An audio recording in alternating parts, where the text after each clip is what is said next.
Santiago Jaramillo from BlueBridge Digital.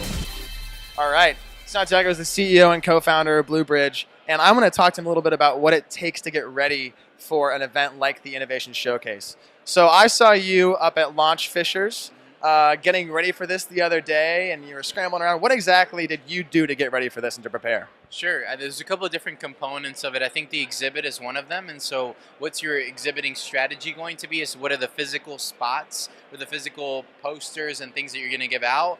The second thing is really your personnel, as in training them on how to actually do a really great job. And so what are their talking points? What metrics can they share? What stories can they share in the very condensed time format that are going to be most interesting to the other exhibitors that are coming by our booth or investors that may be coming in. So really preparing the actual exhibit itself, preparing the personnel working the exhibit, and then obviously perfecting the pitch. I think they're probably the three areas that take the most work and sort of a plan to prepare.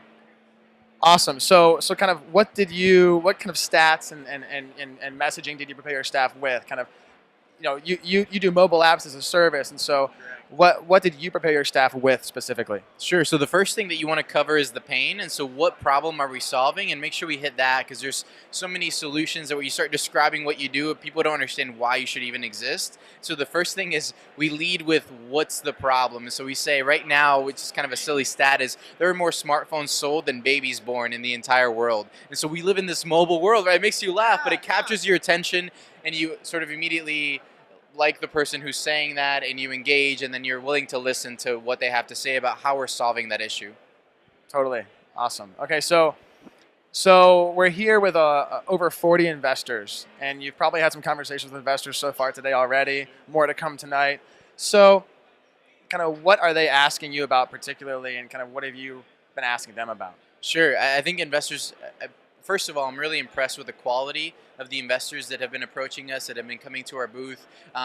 There's sort of a continuum and a whole spectrum of, I think, sophistication of investors, and I think the ones that are coming and having these conversations are at a really high level, and so that's a testament to the type of event I think that it is, that bringing in the right people. And so I think that's the first thing, is that when you have the right people, they're asking the right questions. And so for us, we're a business to business, and the way we distribute and the way we grow is by sales. And so they're asking a lot of sales questions, metrics, conversion numbers, what has been our historical performance, and what are we projecting, and how are we planning to do those sales. And so they have really great questions, but it all really flows out of their high sophistication of the investors in the first place.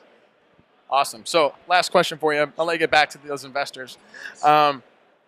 So as you prepare, kind of put yourself in other entrepreneurs' shoes.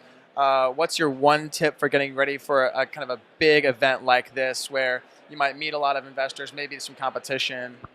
I think it's always to put yourself in the shoes of an investor or somebody that's hearing your pitch. They know very little about your company, very little about your space, and you have to simplify, and condense, and just really sort of try and simplify everything that you're saying so that it's very simple and easy to understand, because too many times you go too long or too complex, and people, after pitching for 60 seconds or for 30 minutes, they still don't know what you do. And that is absolutely the worst. You want to be either loved or hated, but not ignored or confused, if that makes sense. And so be really specific, very clear, very simple, and focus on those things, and know that those people don't know the business and the industry like you do. And so don't use buzzwords or jargon that they're not going to understand. Be really, really clear and simple in the way you communicate.